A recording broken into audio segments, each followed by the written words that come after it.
Miércoles 17, hoy vamos a hablar de los titulares de las noticias y de todos estos eventos que sacuden a la opinión pública y algunas reflexiones fundamentales.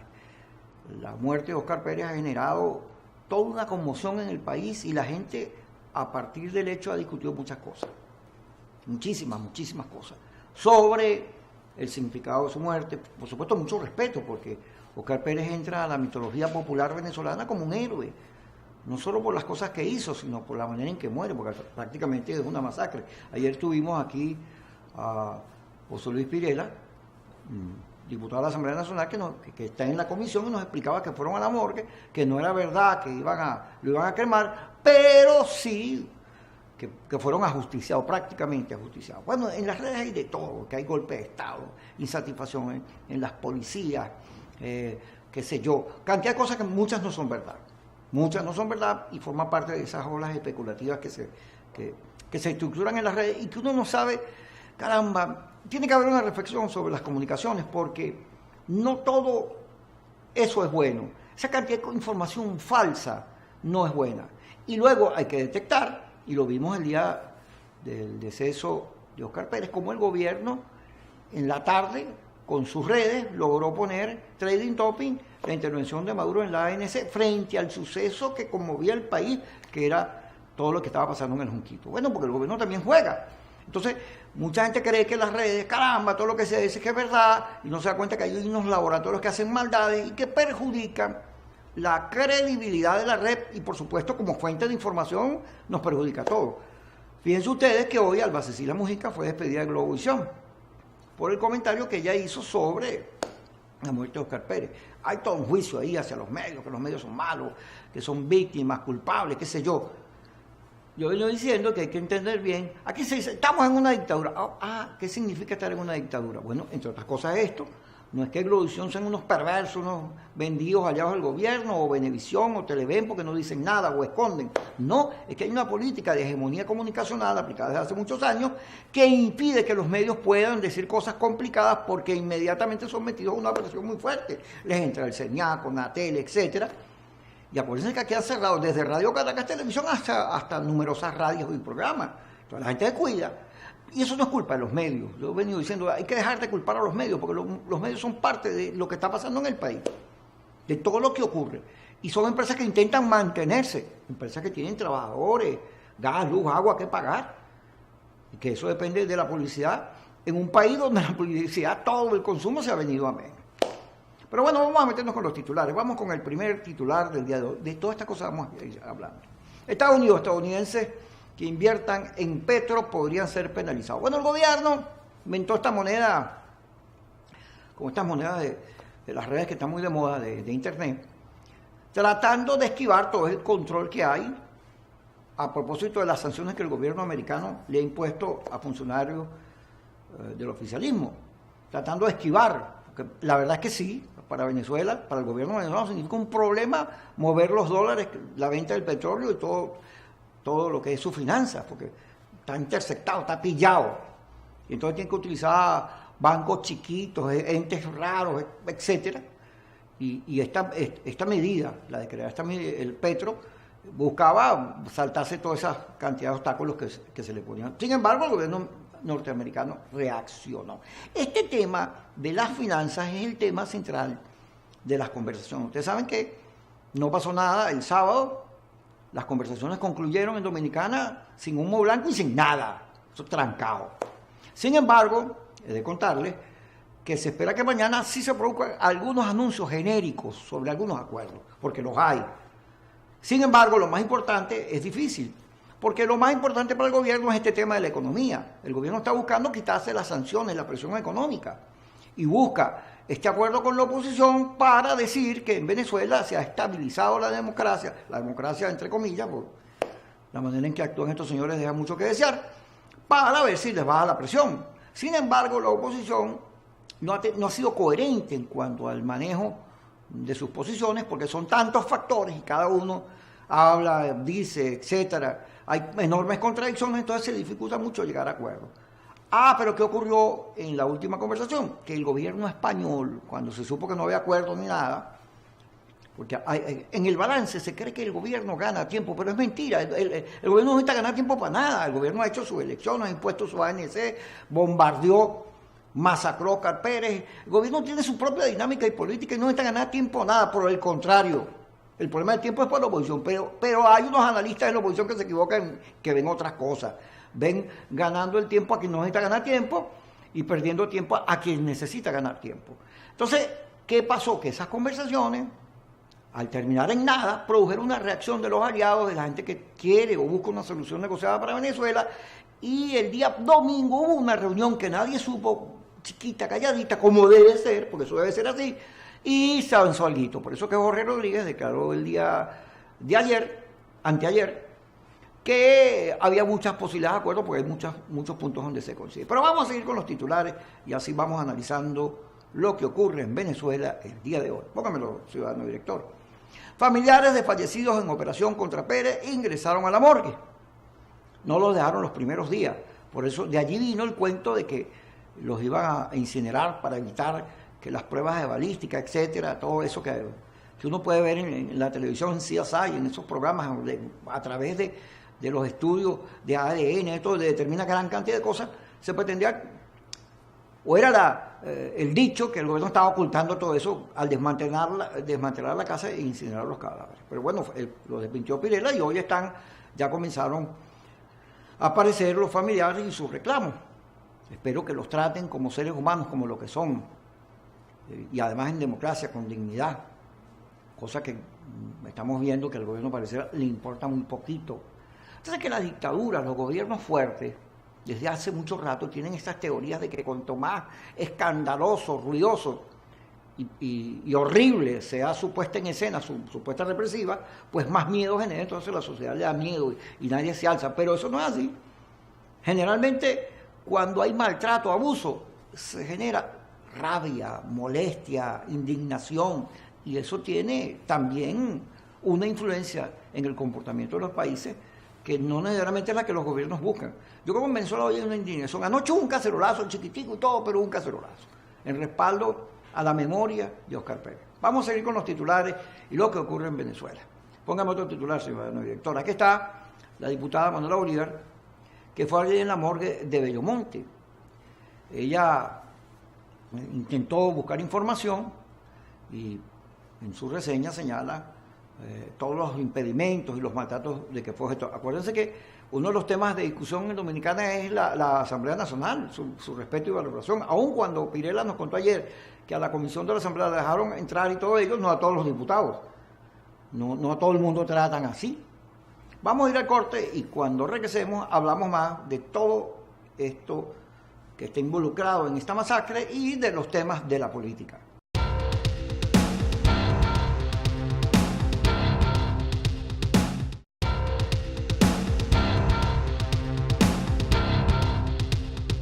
Seguimos en nuestro programa Kikosis, analizando este tema nacional nuestro de todos los días, estas noticias. Aquí ocurre de todo y todos los días uno tiene que estar dándole la vuelta a ver si localiza un destino. Esto tiene un destino. Ahorita, conversando con un grupo de amigos, por supuesto, saludo a Carla Angola y a Carlos Acosta, que nos ceden, nos permiten salir en su programa Aló, buenas noches, allá en Miami, en elvenezolanoTV.com. Saludos, Osvaldito, hoy vi su editorial sobre todo esto de Oscar Pérez, que indignado no solo a Venezuela, el mundo. Hay un titular que lo vamos a ver de Human Rights Watch, donde compara Venezuela con Chile y sus peores momentos. Pero comentaba entonces que estábamos allá afuera, en el famoso Café Pew, hablando, y la gente tiene la percepción de que aquí no hay nada, que se agotó todo, que este país es lo que hay que salir corriendo. Y no, yo creo que esta crisis está generando una enorme oportunidad para el cambio y que lo que hay que saber es, primero, corregir los errores. Insisto, sobre todo a la gente que nos ve en Miami, insisto, hay que dejar de atacar a la oposición y de dividirla. Métanse con el gobierno, que aquí hay bastantes noticias, hechos y situaciones que permiten que uno focalice que el adversario es el gobierno. Y eso, seguir insistiendo en que la oposición es la culpable de todos los males, eso no ayuda. Sobre todo porque viene la campaña electoral presidencial. Bueno, vamos a los titulares y así vamos mezclando noticias con análisis. Hoy, bueno, enterraron a este señor Heiker Vázquez, que es el líder del colectivo Tres Raíces del 23 de enero, que bueno, hoy lo enterraron con todos los honores, como si fuese un héroe. Ese señor apareció muerto. Digo apareció porque hay varias versiones. Muerto, desnudo, dicen que lo mataron ellos mismos, el gobierno dice que fueron en medio del tiroteo, etcétera. Lo cierto es que mucha gente se pregunta, bueno, ¿qué hacen colectivos involucrados en una operación estrictamente de corte militar, corte policial? O sea, ¿qué hacen esos señores ahí? ¿Cómo es que funcionan las policías, los organismos de seguridad con estos grupos? ¿Cómo es que están como si fueran un ente armado más? Cuando todos sabemos que estos colectivos tienen otras raíces y tienen otros nortes distintos a los policiales. Estos son unos colectivos muy politizados, hechos para defender la revolución desde el punto de vista armado. Bueno, toda esta especulación generó rumores en las Fuerzas Armadas. Creo que ahí está el titular, ¿no? Póngamelo, señor director, o el que venga, porque no sé si están puestos en el orden, pero en las Fuerzas Armadas ya hubo muchísimo comentario. Ah, no, este es el que yo decía de Human Rights Watch, que condenaron la ejecución extrajudicial de Oscar Pérez. Hoy la fiscal también dijo lo mismo, dijo que lo que ocurrió con Oscar Pérez señalaba o daba a entender que estamos frente a un gobierno maluco. Human Rights Watch señaló que, bueno, que ni en los tiempos de Pinochet, esos tiempos horribles de masacre de la oposición chilena, ocurrían cosas como las que están ocurriendo en Venezuela. Delante de todo el mundo, al señor Oscar Pérez lo masacraron. Están los videos donde él dice, bueno, sí, nos rendimos y todo eso, pero eso no funcionó para nada. Por el contrario, videos hay también de gente disparando con bazooka, tanques, de todo, una dimensión exageradísima para una operación donde estaban involucrados supuestos terroristas, que no es verdad que lo sean, pero en todo caso, muy poco personal, 1000 contra 7, una cosa así, exageradísima. Hay chismes que inclusive, se los cuento aquí, que dicen que el gobierno había dado la orden de detener a Oscar Pérez, pero que otros sectores, ya que en el chavismo hay mucho gobierno, en el oficialismo, es mejor decir así que chavismo, porque eso tiene muchas corrientes, y en el oficialismo hay gente que opina de una manera y gente que opina de otra, y actúan y unos se contradicen unos contra otros. Parece que un ala más radical que la otra intervino para que ocurriera lo que ocurrió. Se los comento para que lo tengan ahí. Después uno ve si eso es verdad o mentira. Sigamos con los titulares. Aquí está, AN instaló comisión especial para investigación del caso Oscar Pérez. Ahí vemos a Delsa Solórzano en la foto. Y está también José Luis, que estuvo ayer con nosotros. Esta comisión ya fue a la morgue, ya ha hecho algunas gestiones, tienen unos videos, tienen localizados fotografías, etcétera, y ya nos dio José Luis ayer una versión sobre cómo el abuso de la utilización de la fuerza ya es evidente, claro, en la explicación y en la investigación que ellos han ido conformando. Sigamos con los titulares, que es obvio. Esposo Oscar Pérez exige que no cremen al cadáver. ¿Sabes que también nos contaba José Luis que la familia de Oscar Pérez está sometida a mucha presión y ha sido complicado porque temen por sus vidas, el acoso del gobierno, etcétera, y entonces ha sido complicado tanto la información como la relación con la familia. Sin embargo, bueno, la esposa apareció frente al rumor sobre que iban a cremar el cadáver, declaró que ya estaba en contra de eso, que quería que le dieran el cadáver de su esposa para hacer los velorios, para darle el último adiós. Y a eso refiere el titular. Sigamos, señor director, póngame más titulares que vamos estableciendo relaciones. Miembros de la Fuerza Armada Nacional Bolivariana sienten indignación por el operativo contra Oscar Pérez. Este era el titular que yo estaba buscando. Ayer en las redes había de todo, desde golpe de Estado, conspiraciones, intrigas, grupos del CICPC alzados, etcétera, señalando que la manera en que se procedió era muy cuestionable, dejaba mal parada a la Fuerza Armada y a nuestros comandos operativos policiales en cuanto a que se cometieron numerosos errores desde el punto de vista de la operación misma, pero también desde los derechos humanos, por supuesto. Y luego es de esperar que Oscar Pérez, por lo menos en el CICPC, tuviera algunos afectos, porque él fue profesor, fue instructor, de manera que muchos de los policías y inspectores, funcionarios de esos cuerpos, de ese cuerpo, deben haberlo conocido, deben haber tenido una relación con él, a lo mejor buena, a lo mejor mala, pero algo deben tener, y de ahí en adelante, por eso en las redes se generó toda esa expectativa sobre lo que estaba ocurriendo. Hay que estar claro bien sobre el problema de las redes, que ahora pasa, Yo he venido en esta etapa, en este año, en el 2018, dispuesto a conversar con ustedes para que entendamos que este fenómeno de las redes hay que tomarlo mayor con seriedad, que no podemos ser presas de cuánta cosa publican allí, y entonces se le ha repetido como loro, sobre todo esas jugadas políticas evidentes. El ministro Reverol señaló que era la oposición, CNN, quienes habían dado los aportes para localizar los carteles. Y entonces hubo gente que se lo decía, sí, es que la oposición, la MU son unos traidores. Y resulta que es una jugada obvia. Ahí se demuestra que el gobierno sabe que hay crisis en la oposición de credibilidad, de solidaridad, y ellos juegan con eso. Entonces uno no puede, si uno quiere un cambio en Venezuela, seguir dejando que lo utilicen para unas jugadas que están preestablecidas y que tienen otros intereses. Que uno cree que, ay, me la estoy comiendo cuando hablo mal de Julio Borges o de Luis Florido o del otro, porque son unos traidores. Ah, ya me está llamando el director para decirme que tengo que ir al corte. Pero señor director, usted no tiene que llamar para eso. Vamos al corte y ya regresamos.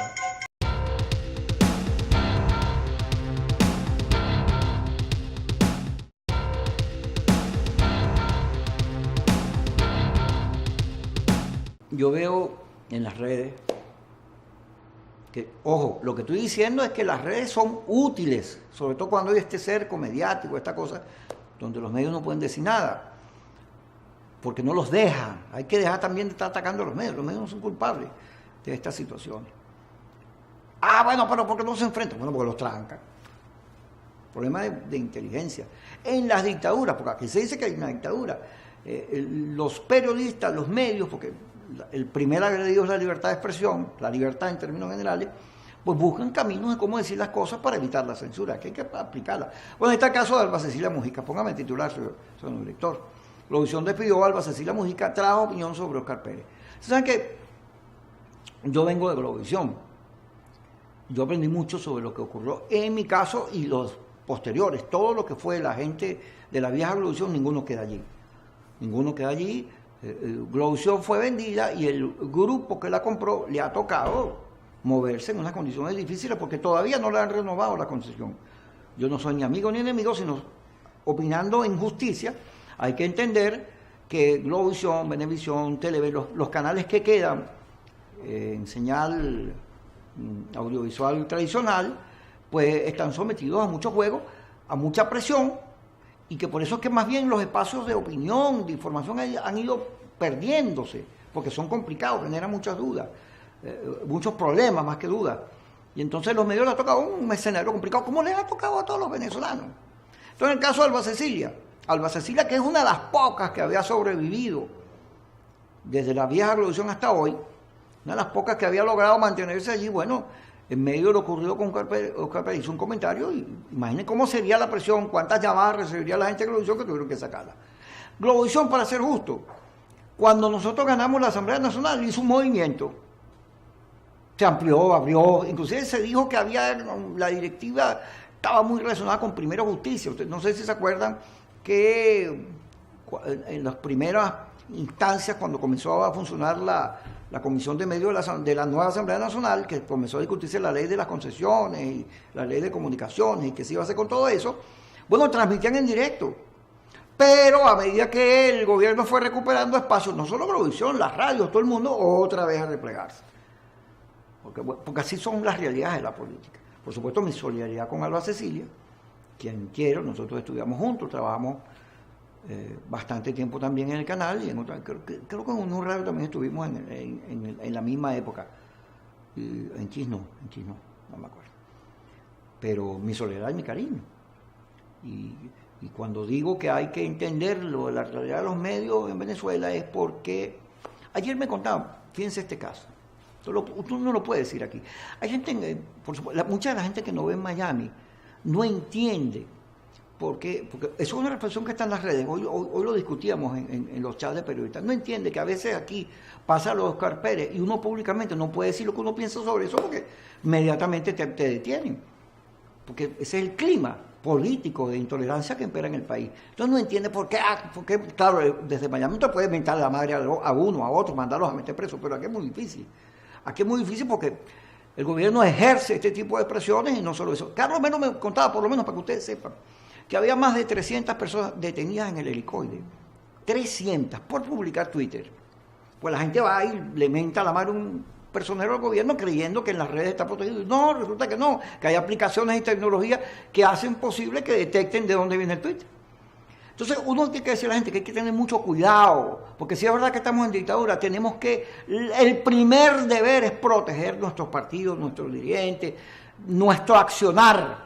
Uno no puede, como es, gastar pólvora en Zamuro, puede ser tirar un Twitter ahí, que a lo mejor es importante o fundamental, qué sé yo, lo que sea, pero que va a tener un efecto nocivo para quien lo hace. Uno tiene que tratar de defender a la gente, de evitar que la gente se sacrifique por nada. Y no es que la situación del país, esto que ocurrió con Oscar Pérez, no amerita que uno salga a la calle, proteste. No, yo no me refiero a eso, me refiero en cuanto a que las maneras, estos problemas de silencio, de autocensura, etcétera, son también parte del problema de la política, y las maneras en que se resuelvan y hay que discutirlas. Uno tiene que encontrar rendija por no meterse. Eso sí, siempre tratando de decir la verdad. Ya me contaban ayer, y ahí les cuento, pues yo me fui para el mercado, pues no consigo nada. No hay pollo, carne, nada.